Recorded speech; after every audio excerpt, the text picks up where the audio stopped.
Billy Creekmore, Chapter 3. I spy on the dinner party and hear Mr. Beetle tell 2 lies. Like I said, I'm a curious person, and I was having an awful time falling asleep.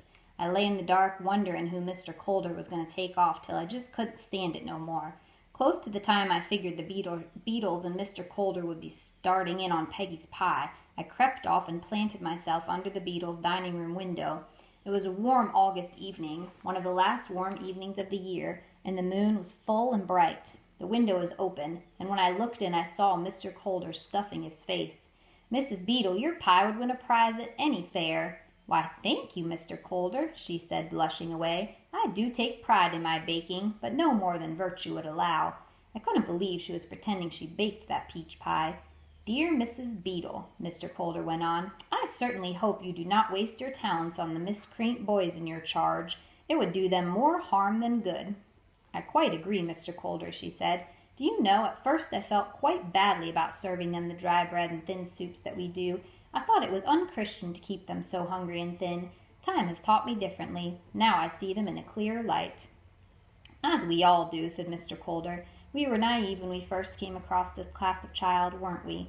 Thought they needed love and education, warm food and a comfy bed, didn't we? How wrong we were. Oh no, it's work they need. Work and a Spartan life are the only ways to elevate them to a nobler stature." On and on they talked about what we needed to better ourselves.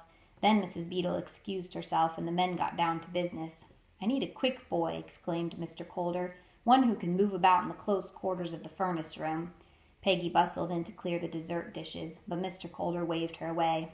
"I believe I have just the boy for you, dear Mr. Colder," said Mr. Beetle. "He's well coordinated and smart enough, but there's one slight problem." "What could that be?" asked Mr. Colder. He leaned back in his chair, arching his back so that his big belly nearly bust his shirt. "His age, Mr. Colder. I can't be certain, but I think he is only 10. "Perhaps you've misread his birth certificate, or maybe you've lost it." "These things are so difficult to keep track of," moaned Mr. Beetle. "We've had so many boys come and go." "Difficult work you do, Beetle," said Mr. Colder in a most respectful voice. "Thank you, Mr. Colder. Your words are most gratifying. And you, sir, you too are providing a great service to this class. You give them a chance to make an honest living so they won't repeat the mistakes of their parents." They were so full of congratulations for each other I almost got sick. Mr. Colder cleared his throat, getting ready to say something awful important. "Now, back to this boy you speak of. The most important thing for a boy in the glassworks is speed. I need an agile boy who's quick on his feet. By the time a boy is 11 or 12, he's too old to learn the trade. His body's too big and clumsy. The breakage and waste the bigger boys incur is intolerable. I have to deduct the breakages from their pay, or else I'd never make a profit.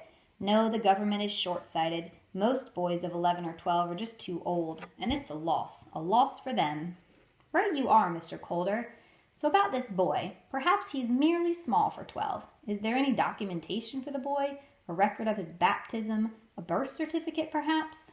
"Come to think of it," said Mr. Beetle in a most solemn voice, "I believe his records were lost in the flood. When the river overflowed 2 years back, a box of records stored in the cellar was washed out." Couldn't believe my ears. What a bald-faced lie that was. There weren't no flood to speak of. "Very well, then. I'll pay you the usual fee if he's successful. A month will tell. I'll ask Peggy to get him ready to go. His name is Jones, by the way. Meek Jones."